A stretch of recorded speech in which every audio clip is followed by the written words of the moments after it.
Sebagian orang yang naif, Bapak Ibu sekalian, mengatakan bahwa orang yang musyrik itu telah ditentukan Allah. Dia nggak mampu untuk mengelak dari ketentuan Allah. Kan Allah yang perintahkan wa'budullaha wa la tusyriku bihi syai'a. Mana mungkin dia mampu menentang perintah Allah? Karena dia memahami perintah ini sama dengan perintah yang sama dengan kun fayakun atau perintah takwini. Padahal perintah ini perintah tasyri'i. Allah mengeluarkan perintah bersifat hukum dan aturan yang pelaksanaannya dikembalikan kepada pilihan manusia.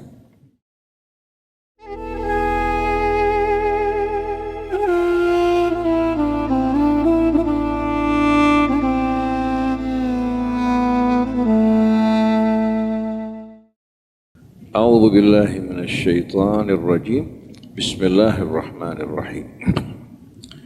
Alhamdulillahi rabbil alamin. Hamdan katsiran thayyiban mubarakan fi kama yuhibbu rabbuna wa yarda. Allahumma shalli ala Muhammadin wa ali Muhammad. Kama shallaita ala Ibrahim wa ali Ibrahim. وبارك على محمد وآل محمد كما باركت على إبراهيم وآل إبراهيم في العالمين إنك حميد مجيد. السلام عليك يا رسول الله. السلام علينا وعلى عباد الله الصالحين. والسلام عليكم أيها الإخوة المؤمنون والأخوات المؤمنات ورحمة الله وبركاته. Rabbana atina min ladunka rahmah wa hayyi' lana min amrina rasyada. Rabbana zidna ilman wa alhiqna bis salihin. Allahumma hdina subulas salam wa akhrijna minadh dhulumati ilan nur wa hdina ila siratikal mustaqim. Amma ba'du. Para jamaah hadirin as-saimin, as-saimat, jamaah Masjid Al-Mahdi yang dirahmati Allah Subhanahu wa taala. Kemarin kita berbicara di seputar as-sunnah. Apa yang dimaksudkan dengan sunnah menurut Al-Qur'an? Apabila kita membaca ayat-ayat Al-Quran yang di dalamnya terdapat kalimat sunnah, kita akan temukan ternyata kata sunnah ini menunjukkan kepada makna yang berbeda dengan apa yang selama ini difahami oleh banyak orang. Dan tidak ada yang lebih tepat dalam menerangkan menjelaskan satu istilah yang syar'i kecuali dengan merujuk kepada Al-Quran Al-Karim. Dan penting sekali kita memahami kata sunnah ini karena kata ini merupakan kata yang sering kali dipergunakan oleh sebahagian kaum muslimin untuk menyerang, memojokkan sebahagian yang lain.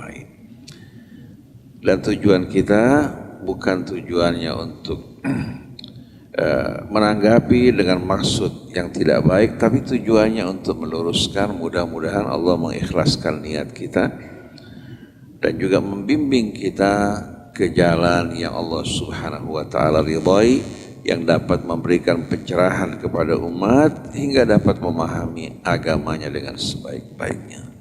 Dari Al-Quran kita dapat memahami makna sunnah kepada 3 bahagian. Ada 3 bahagian yang masuk dalam kategori sunnah. Dan sunnah itu sendiri dalam bahasa Arab berarti at-tariqah. Berarti at-tariqah, jalan. Mirip dengan kata millah yang dinisbatkan kepada Nabi Allah Ibrahim alaihi salatu wassalam. Tapi kata sunnah ini lebih luas maknanya. Kata sunnah lebih luas maknanya. Kalau minnah hanya menjadi tariqah perilaku yang dilakukan seseorang atau satu kaum. Kalau dikatakan millah Ibrahim, maka menggambarkan adalah jejak, langkah, dan cara hidup Ibrahim. Tapi kalau dinisbatkan kepada lainnya seperti firman Allah, walan tarda ankal yahudu walan nasara hatta tattabi'a millatahum, mengisyaratkan kepada jalan hidup ya, orang-orang yang beriman dari umat Yahudinya maupun Nasrani yang tidak taat mengikuti petunjuk Allah atau sunnahnya. Nah, kata sunnah ini ya, bisa dinisbatkan kepada Allah, bisa dinisbatkan kepada Rasulnya, bisa dinisbatkan juga kepada yang lain, tergantung kepada siapa dia diidhafatkan, dihubungkan. Dari Al-Quran kita dapat memahami bahwa kata sunnah terbagi tiga. Yang pertama adalah as-sunan al-kauniyah. As-sunan al-kauniyah, hukum-hukum yang Allah berlakukan di alam raya ini yang menjaga keseimbangannya, kelestariannya. Karena hukum ini ditangani oleh Allah Subhanahu wa ta'ala langsung, maka hukum tersebut betul-betul hukum yang amat sempurna, yang menjaga keseimbangan alam raya termasuk makhluk-makhluk yang terdapat di dalamnya. Baik itu hukum yang berhubungan dengan alam astronominya, begitu juga berhubungan dengan makhluk hidup, baik itu manusia, hewan, dan tumbuh-tumbuhan. Begitu juga hukum-hukum yang berhubungan dengan sistem bekerjanya tubuh kita, organ-organ tubuh kita yang bekerja dengan sempurna. Ini semua merupakan hukum-hukum yang langsung ditangani oleh Allah, merupakan sunnatullah, merupakan sunnah Allah Subhanahu wa ta'ala yang dinamakan as-sunan al-kauniyah, yang berhubungan dengan alam dan makhluk hidup yang terdapat di dalamnya. Dan kita semua sebagai orang yang beriman bahwa tidak ada hukum-hukum ya, yang mengatur alam raya yang lebih sempurna daripada hukum Allah. Di saat manusia merubahnya atau menyalahinya, yang akan terjadi kecelakaan dan kebinasaan. Betul tak? Sedangkan sunnah yang kedua yang dinamakan as-sunan at-tashri'iyah, yaitu hukum-hukum Allah Subhanahu wa ta'ala yang Allah wahyukan melalui rasul-rasulnya agar menjadi pedoman hidup manusia. Kalau as-sunan al-kauniyah langsung diturunkan oleh Allah dan Allah juga yang mengawasi pelaksanaannya. Gak ada yang mengatakan bahwa jantung kita bekerja di bawah pengawasan kita, ada gak? Jantung kita, paru-paru kita, pencernaan kita, sistem syaraf kita, semua bekerja langsung ditangani oleh Allah. Nah, kalau as-sunan at-tashri'iyah atau norma-norma syariat, Allah turunkan hukumnya, pelaksanaannya kembali kepada kita. Allah perintahkan kita untuk mendirikan salat, wa aqimus shalah wa atuz zakah. Di antara manusia ada yang menjalankan dan mentaatinya, di antara mereka ada yang menolak dan membangkang. Masing-masing akan menanggung konsekuensinya. Betul tak? Allah perintahkan kepada hambanya, wa'budullaha wa la tusyriku bihi syai'a. Sembahlah Allah, jangan kalian persekutukan Allah dengan sesuatu. Ini merupakan norma syariat. Pelaksanaannya dikembalikan kepada manusia yang taat, orang yang beriman, yang Allah Subhanahu wa ta'ala janjikan rahmat dan keselamatan. Yang menentang, dia harus menanggung konsekuensinya.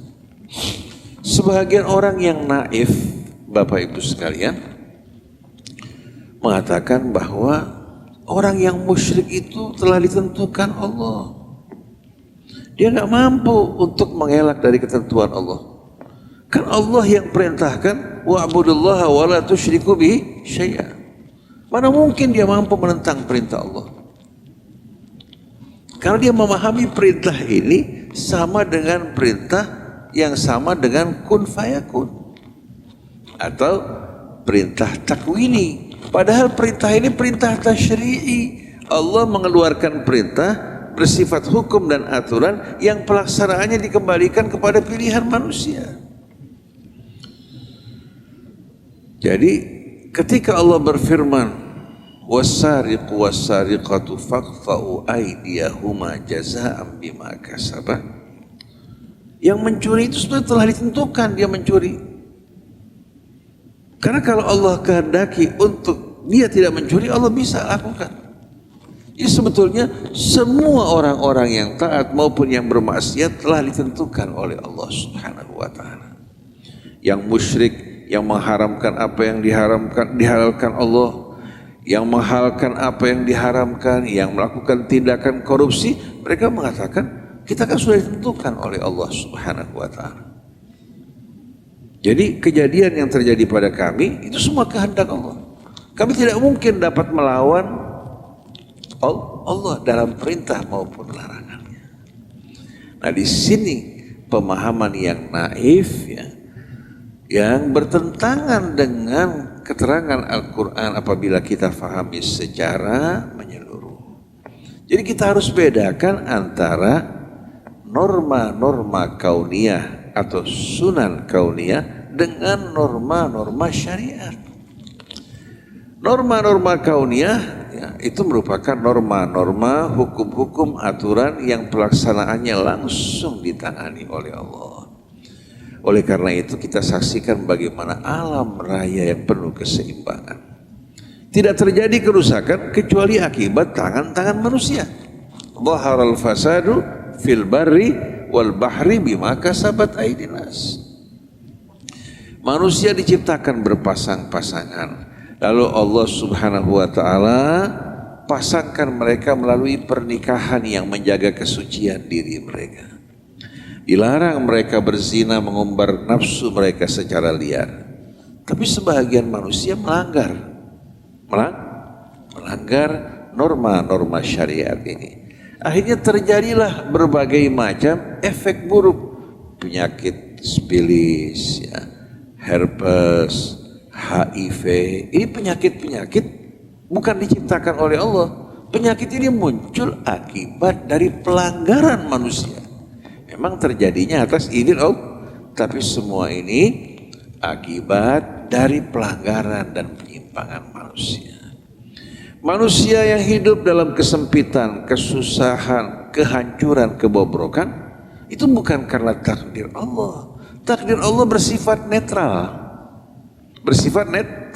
Yang mentaati Allah dia akan selamat dan sejahtera, yang menentang dia akan mengalami akibat buruk dari perbuatannya. Satu bangsa yang terbiasa dengan kebohongan, kecurangan, pengkhianatan, mereka harus menanggung akibat dari perbuatan mereka. Majunya satu bangsa karena mereka memiliki akhlak dan karakter yang baik. Seperti yang Ustadz Agus Abu Bakar sampaikan pada kajian yang lalu.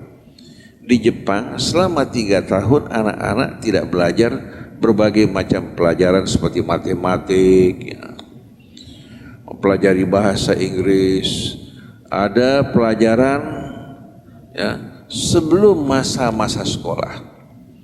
Anak kursus. Kemudian masuk sekolah, kursus di sore hari. Habis waktunya anak untuk belajar. Tapi tidak diajarkan akhlak dan etika atau diajarkan adab. Ilmunya bertambah, tapi bukan semakin baik perilakunya. Yang terjadi di saat dia meraih gelar, tampil sebagai seorang yang cerdas, ternyata tidak memiliki kebijaksanaan. Maka tak heran lahir koruptor, lahir pengkhianat, lahir wakil-wakil rakyat juga yang tidak menjalankan amanat, lahir juga ulama-ulama ya, yang tidak menyampaikan amanat Allah. Kenapa? Karena mereka belajar ilmu. Kita di pesantren begitu masuk, yang pertama kita pelajari apa? Ilmu. Belajar fikih, belajar nahwu, belajar shorof, belajar bahasa Arab. Tapi adab, akhlak, jarang pesantren yang mengajarkan anak-anaknya adab dan makarimul akhlak, padahal tujuan Nabi kita diutus innama bu'itsu liutammima makarimul akhlak. Tujuan aku diutusnya hanya satu, menyempurnakan akhlak manusia.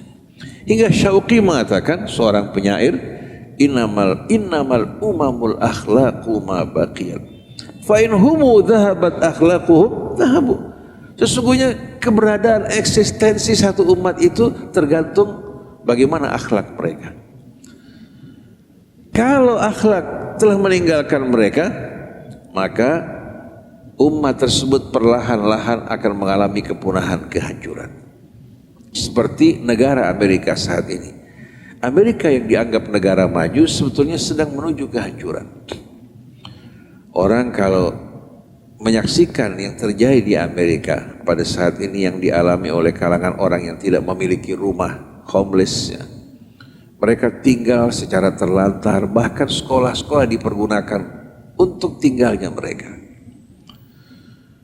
Di beberapa negara yang anggap tadinya merupakan penyumbang intelektual dan orang-orang yang berhasil seperti San Francisco, sekarang dipenuhi oleh mereka pencandu narkoba, orang-orang yang tidak taat hukum ya.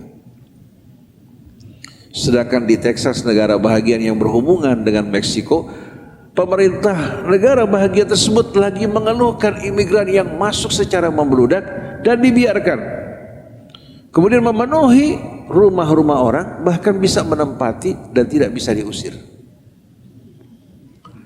Belum lagi di Philadelphia, tempat para pencandu dan orang-orang yang dalam keadaan betul-betul tidak sadar. Las Vegas, daerah perjudian, daerah kemaksiatan. Amerika sekarang berada betul-betul dalam keadaan yang amat mengerikan. Seperti peradaban Romawi yang hancur, sekarang dialami oleh Amerika. Tapi negara-negara yang masih mempertahankan akhlak etika seperti Selandia Baru, ya, kita saksikan bagaimana mereka betul-betul mengutamakan akhlak, kejujuran. Kalau orang melakukan kebohongan akan dikenakan sanksi yang berat.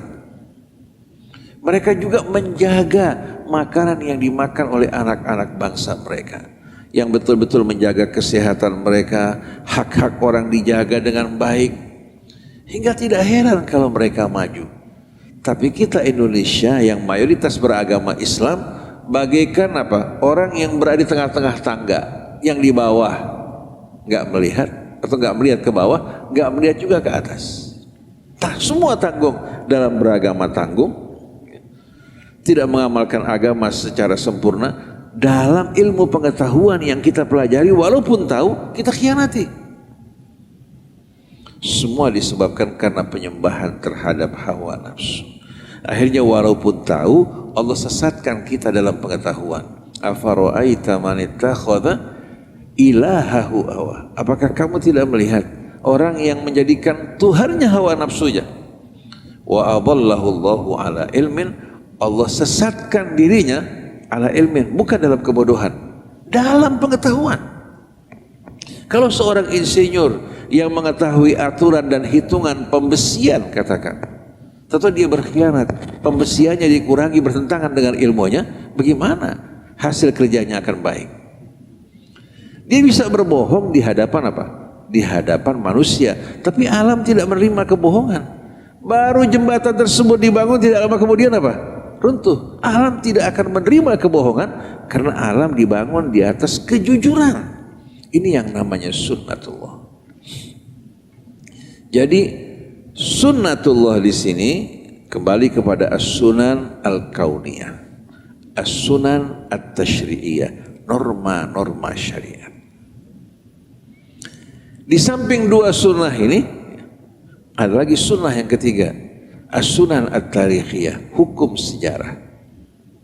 Hukum sejarah. Hukum ini tetap sebetulnya. Masyarakat ya, yang melakukan kejahatan, perbuatan-perbuatan zalim dan aniaya, sebagaimana umat terdahulu dibinasakan, mereka juga akan mengalami kebinasaan yang sama. Orang-orang yang berjuang, memperjuangkan kebenaran, walaupun pada permulaannya mereka mengalami berbagai macam cobaan, kalau mereka bersabar, bertakwa, mereka akan menjadi peraih kemenangan. Pada akhirnya kemenangan akan diraih oleh orang-orang yang beriman dan bertakwa. Adapun yang berlangsung di Indonesia, katakan orang yang ingin memilih pemimpin yang baik dan adil belum berhasil karena kita belum memenuhi syarat. Belum memenuhi syarat, rakyatnya masih siap untuk menerima bayaran demi memilih dan mengajukan pilihan. Bagaimana orang-orang seperti ini bisa menghasilkan pemimpin yang baik? Kalau kita ingin meraih kemuliaan, kita harus berjuang dan bersabar. Oleh karena itu ada pepatah Cina mengatakan buah pai tidak jatuh dari langit. Buah pai tidak jatuh dari langit. Harus kita tanam, baru kita menghasilkan buahnya.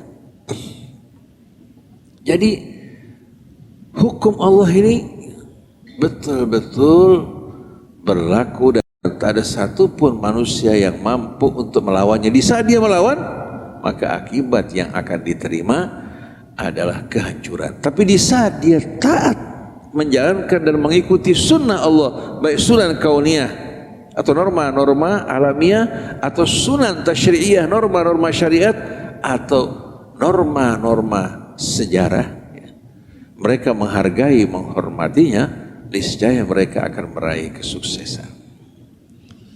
Norma sejarah namanya as-sunan at-tarikhiyah atau hukum sejarah. Nah, kita perhatikan jarang ulama yang berbicara mengenai hukum sejarah kecuali beberapa orang ya yang menulis masalah ini dipetik dari Al-Quran bagaimana hasil akhir dari orang yang berjuang dan bertakwa kepada Allah. Seperti kisah Nabi Allah Yusuf yang dicoba dengan berbagai macam cobaan, dia bersabar, bertakwa. Ketika saudara-saudaranya mengatakan, sungguh Allah telah mengutamakan kamu, dijawab oleh Yusuf, innahu man yattaqi wa yasbir fa innallaha la yudhi'u ajral muhsinin. Sesungguhnya siapa saja, bukan hanya saya, siapa saja, ini janji Allah, yang bersabar dan bertakwa, Allah tidak akan menyia-nyiakan ganjaran orang-orang yang berbuat kebajikan. Syaratnya sabar dan takwa. Kenapa sabar? Karena perjuangan, di saat orang berjuang tidak bersifat simsalabim, sekarang nanam sekarang panen. Dia harus menanam dari mulai dia membajak, kemudian dia mulai menyiram hingga lembut, setelah itu mempersiapkan benihnya, kemudian dijaga hari demi hari hingga pohonnya dalam keadaan apa? Kokoh kuat, baru setelah itu menghasilkan buahnya. Nah, itu yang dialami oleh Nabi Allah Yusuf, dilemparkan ke dalam sumur, dijual di pasar perbudakan. Kemudian digoda oleh wanita cantik, istri penguasa, dia tolak semuanya. Kemudian wanita ini mengundang teman-temannya, sama-sama terpesona dengan Yusuf, mereka memaksa Yusuf untuk mengikuti kemauan mereka. Yusuf tetap menolak, memilih penjara daripada mengikuti kemauannya. Akhirnya setelah cobaan demi cobaan ini, Allah angkat Yusuf menuju puncak kemuliaan. Memberikan solusi buat rakyat Mesir, memberikan solusi juga buat orang-orang yang berdatangan dari berbagai macam penjuru, menyelamatkan mereka dengan iman, takwa dan kebijaksanaannya. Oleh karena itu kalau memilih pemimpin harus yang beriman, bertakwa dan siap untuk menghadapi cobaan dan bersabar di dalamnya. Sebagian orang mengatakan, kenapa kita sudah bersama-sama berusaha mendukung Pak Anies, Pak Anies merupakan orang yang paling tepat. Saya katakan Prabowo 4 kali baru dia berhasil. Masa kalian kalah dengan Prabowo? Betul tidak? Kalau seandainya Anies betul-betul merupakan pilihan Allah, dia akan bersabar, akan menunjukkan pribadinya yang baik, tidak penting menang kalah. Seharusnya dia persiapkan dari sekarang turun di tengah masyarakat, melayani mereka, mendengarkan keluh kesah mereka ya. Bukan seorang yang diangkat ya, tidak tahu menahu tentang keadaan umatnya, seperti orang yang hidup di Menara Gading. Jadi memang bangsa ini belum saatnya untuk menerima pemimpin yang baik. Baik itu Pak Anies maupun orang lain, tidak penting. Kalau mereka sudah siap bekerja dengan jujur, sabar, bertakwa, mereka akan melahirkan pemimpin yang baik. Seperti sebagai contoh Afrika Selatan. Afrika Selatan berjuang ya, untuk membela hak kulit hitam. Karena kulit putih di negara mereka berkuasa semena-mena, menguasai kekayaan berlian mereka dan kekayaan yang bermacam-macam. Kulit putih diremehkan, disepelekan. Tampil seorang seperti Nelson Mandela, berjuang. Kemudian dipenjarakan bukan hanya setahun 2 tahun, dipenjarakan dalam penjara yang cukup lama, sampai pernah dikubur sampai ke lehernya. Dikubur sampai apa? Sampai ke lehernya. Pada akhirnya orang kulit putih tersentuh hati mereka, bersatu bersama kulit hitam ya, memperjuangkan hak-hak asasi manusia dengan penuh keadilan, dan mereka beramai-ramai mengangkat Nelson Mandela. Setelah dia berkuasa, masa pemerintahannya berakhir, datang pemilihan berikutnya, dia tidak terpilih. Dia tidak apa? Dia tidak kecewa. Dia sudah jalankan tugasnya membuka jalan bagi bangsanya. Tapi ketika dia meninggal dunia, seluruh pemimpin dunia datang menghargai, menghormatinya. Nelson Mandela sosok yang patut dihormati.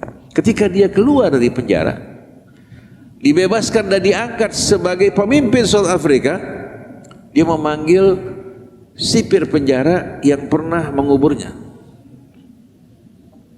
Mereka dalam keadaan takut. Ternyata begitu berjumpa dengan Nelson Mandela, dia berikan nasihat pelajaran kepada mereka untuk tidak mengulangi perbuatan seperti ini. Tidak selamanya yang kuat itu kuat, yang benar itu dialah yang kuat. Dia berikan nasihat yang baik buat mereka. Begitu juga Mahatma Gandhi. Mahatma Gandhi ini pernah dibuang ke South Africa. Pernah mengalami liku-liku kehidupan yang pahit. Dia tamat di sekolah ya, yang dibina oleh Inggris dengan harapan bisa menjadi agen mereka. Ternyata dia kecewa dengan perlakuan Inggris terhadap rakyatnya. Dia buka jasnya, dia buka dasinya dengan menggunakan pakaian atasan berwarna putih dari bahan yang murah. Kemudian dia mulai membina bangsanya. Ketika Inggris memonopoli garam, Mahatma Gandhi ajak rakyat Inggris berbondong-bondong menuju ke pantai. Kemudian mengajarkan mereka bagaimana cara membuat garam. Jadi bukan dengan perang, tapi dengan mendidik rakyatnya. Sedangkan dia hidup sehari-harinya dari susu kambing. Dia pelihara kambing, dari susu kambing tersebut dia minum dan dia berjuang untuk bangsanya. Oleh karena itu Mahatma Gandhi dihormati, memang layak dan patut. Nah, anak-anaknya menikmati penghormatan bukan karena perjuangan mereka. Contohnya Indira Gandhi, Rajiv Gandhi dan lain sebagainya, karena orang tuanya yang di atas. Nah, India mempunyai tokoh-tokoh seperti ini, seperti Mahatma Gandhi. Afrika Selatan punya orang seperti Nelson Mandela. Kemudian kita saksikan juga Venezuela juga punya tokoh seperti Chavez. Chavez ini karena berjuang untuk rakyatnya, 2/3 hasil minyak itu semua untuk rakyatnya. Pasien tidak perlu datang ke rumah sakit kalau bisa dirawat. Dokter yang diperintahkan keliling merawat mereka. Kebutuhan rakyatnya dipenuhi. Harga barang dalam keadaan murah. Amerika perintahkan agennya di Venezuela untuk menggulingkan Chavez. Tentara ambil dia, lalu selamatkan, kemudian tentara berhadapan dengan antek-antek Amerika. Setelah itu Chavez dikembalikan berkuasa. Bayangkan sampai sudah kena penyakit kanker masih dipertahankan. Kenapa? Karena dia bekerja untuk rakyatnya. Nah, sedangkan kita yang mayoritas beragama Islam, ustadznya banyak, ulamanya banyak, yang meraih gelar PhD, master juga luar biasa banyaknya. Tapi karena ilmu tanpa adab, tanpa akhlak, tanpa etika, bangsa kita rusak. Begitu juga bangsa Arab. Coba kita lihat bacaan Quran di mana-mana negara Arab luar biasa indahnya, betul tidak? Di Masjidil Haram orang sholat berjamaah, di Masjid Nabawi. Tapi karena bangsanya tidak berakhlak, akibatnya apa? Kemuliaan mereka diangkat oleh Allah. Jadi nggak bisa menjadikan Saudi, Emirat Arab atau Mesir sebagai tolak ukur, walaupun di sana terdapat Al-Azhar. Kita saksikan bangsa Arab yang berkhianat terhadap Allah dan mengkhianati saudara mereka yang dibantai, mereka duduk berpangku tangan. Oleh karena itu tidak heran kalau negara seperti Australia, Selandia Baru, negara seperti katakan Swedia, wanita begitu hamil ya, diberikan cuti, masa menyusui juga cuti, gaji tidak diputus. Kenapa? Karena dia merawat anak dan generasi yang akan datang. Kalau mereka beragama Islam, kita nggak bisa bayangkan apa hadir sekalian jadinya. Jadi kembali kepada fokus pembahasan kita ini, bahwa sebelum saya bacakan ayat-ayatnya, as-sunnah terbagi tiga. Ada as-sunan al-kauniyah, ada as-sunan at-tashri'iyah, ada as-sunan at-tarikhiyah. Hukum sejarah ini akan berulang. Jadi jangan dianggap orang-orang yang zalim bisa berkuasa dengan langgeng. Tidak. Fir'aun kuat, hancur pada akhirnya. Begitu juga Syah Iran. Syah Iran dulu, para pejabat menterinya kalau berjumpa dengan dia, cium dengkulnya, cium kakinya. Dan gelarnya Syahansyah, raja di raja. Ternyata berhadapan dengan kakek-kakek berusia 80 tahun, jatuh dia. Marcos berkuasa dalam waktu yang lama, menggunakan berbagai macam kekerasan, jatuhnya oleh seorang wanita, oleh Cory Aquino. Betul tak? Jadi jangan pernah orang zalim merasa diri mereka kuat. Orang zalim semakin lemah diri mereka. Dan jangan pernah orang yang berjalan dalam kebenaran merasa lemah, karena kebenaran yang membuat dirinya menjadi kuat walaupun dia orang biasa. Ini merupakan ya, merupakan keterangan sunnah dalam Al-Quran yang kita lihat nanti dalam Al-Quran ya. Bagaimana Allah menerangkan sunnah-sunnah tersebut. Nah sekarang kita ingin bertanya, bagaimana hubungan antara sunnah Rasulullah dengan sunnah Allah? Ada pertentangan tidak? Seperti yang kita sampaikan kemarin, bahwa Al-Quran berisikan sunnah secara konseptual, sunnatullah secara konseptual. Sedangkan Nabi kita dengan kehidupannya merupakan merupakan sunnah yang aktual, di mana kehidupan Rasul seluruhnya merupakan merupakan terjemahan, merupakan pelaksanaan dari sunnah-sunnah Allah Subhanahu wa Ta'ala. Dan Nabi merupakan orang yang terdepan dalam menghormati as-sunan al-kauniyah, begitu juga dalam menghormati juga as-sunan at-tashri'iyah, dalam menghormati juga as-sunan at-tarikhiyah, hingga berhasil membawa umatnya menuju keberhasilan.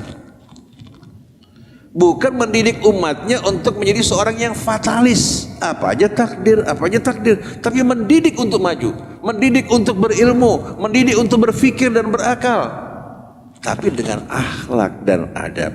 Oleh karena itu yang pertama diajarkan oleh Nabi adalah makarimul akhlak dan dicontohkan dalam kepribadiannya. Dalam Al-Quran tidak ada satupun ayat yang menerangkan bahwa sunnah itu adalah hadis atau riwayat yang diriwayatkan dari Nabi kita Muhammad SAW. Tidak ada. Kalau hadis ya apa yang diriwayatkan dari Nabi kita Muhammad SAW. Adapun kata sunnah ini merupakan jalan dan manhaj yang berasal dari Allah, diterapkan oleh Rasul, dan Allah mengajak kita untuk betul-betul mengikuti sunnatullah. Hingga dalam suratul An'am ya, Allah berfirman, afa ghairallahi abtaghi hakama, apakah selain Allah yang saya jadikan sebagai hakim yang saya taati dan ikuti. Afa ghairallahi abtaghi hakama wa huwa alladhi anzala ilaikumul kitaba mufassala, padahal dia yang telah menurunkan Alkitab secara terperinci yang menjelaskan apa-apa yang kalian perlukan dalam hidup ini, menerangkan apa yang membahayakan kalian dalam hidup ini. Walladzina atainahumul kitaba ya'lamuna annahu munazzalun min rabbika bil haqq, dan orang yang kami berikan Alkitab sebenarnya mereka mengetahui bahwa yang diturunkan kepadamu wahai Rasulullah dialah al-haq, kebenaran yang sejati. Fala takunanna minal mumtarin, jangan sekali-kali termasuk kamu dari orang yang bimbang dan ragu. Nah penutupnya, wa tammat kalimatu rabbika sidqan wa adla, dan telah sempurna kalimat Tuhanmu dalam kebenarannya maupun dalam keadilannya. La mubaddila li kalimatihi, Tidak akan ada perubahan bagi kalimat Allah, wa huwas samiul alim, dan dia maha mendengar lagi maha mengetahui. Kalimat Allah ini menggambarkan sunnah dan hukumnya. Kalau hukum manusia seringkali mengalami revisi. Seperti juga kurikulum pendidikan kita seringkali mengalami perubahan, bukan karena ada perkembangan yang lebih baik, tapi karena ada proyek-proyek baru. Kalau sunnatullah tidak akan pernah mengalami perubahan, karena ilmu Allah bersifat dzati. Dia mengetahui yang dulu, yang kini, yang akan datang. Kalau ilmu manusia berkembang, seperti firman Allah, watlu ma uhiya ilaika min kitabi rabbik, bacalah dan ikuti apa yang diwahyukan kepadamu dari kalimat Tuhanmu. Yang diwahyukan padamu dari kalimat Tuhanmu. Watlu ma uhiya ilaika min kitabi rabbik la mubaddila lika. Tidak akan ada perubahan bagi kalimat Allah. Walan tajida min dunihi multahada, dan engkau tidak akan menjumpai pelindung tempat bernaung selain dari Allah Subhanahu wa taala. Dalam surat An-Nisa Allah berfirman, yuridullah liyubayyina lakum sunanal ladzina min qablikum. Allah ingin di sini keinginan yang sifatnya bimbingan dan tuntunan. Karena kalau iradahnya takwiniyah dengan kun fayakun, semua akan terjadi sebagaimana kehendak Allah. Seperti yuridullah bikumul yusra wala yuridu bikumul Allah melalui syariatnya menginginkan kemudahan buat kalian. Kalian yang cari kesulitan. Iradah di sini iradah tasyri'iyah. Jadi Allah ingin menerangkan kepada kalian sunanal ladzina min qablikum, sunnah orang sebelum kalian. Maksudnya para nabi, para rasul, bagaimana sunnah mereka. Wa yatuba alaikum, dan juga ingin menerima taubat kalian kalau kalian bertaubat kembali kepada jalan Allah. Wallahu alimul hakim. Wallahu yuridu an yatuba alaikum, Allah ingin menerima taubat kalian. Wa yuridul ladzina yattabi'una syahawat an tamilu mailan 'azima. Tapi orang yang diperbudak hawa nafsu ingin menggiring kalian supaya menyimpang dari apa? Dari sunnah orang sebelum kalian, dari sunnah Allah. Dengan mengikuti hawa nafsu, melakukan kebebasan dalam berhubungan, begitu juga LGBT. Padahal kita lihat di Amerika yang membebaskan LGBT ini sedang menjurus kehancuran yang luar biasa. Kita mau ikut-ikutan. Jadi semua yang datang dari barat kita mau ikuti. Bukan ambil yang positif, buang yang negatif. Ini semuanya diikutin. Ini kan apa? Ini betul-betul orang bilang keblangsakan ini. Kebodohan yang luar biasa. Sampai dalam gaya bahasa, dalam acara-acara hiburan, pembukaan sepak bola, semua diikuti. Sampai anak kecil kita di kampung nggak bilang assalamualaikum lagi, hello guys. Saya paling enek kalau orang rekan sahabat assalamualaikum, ini hello guys. Sampai ustadznya lagi hello guys. Jadi kita lihat bagaimana terjadi bukan hanya pergeseran ini, perubahan yang luar biasa. Ini membawa budaya. Kalau kita berjumpa assalamualaikum, sahabat, rekan-rekan, ikhwah dan akhwat, betul enggak?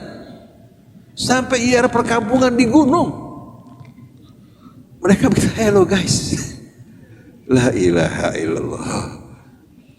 Ini merupakan fakta. Seharusnya kita punya kepribadian.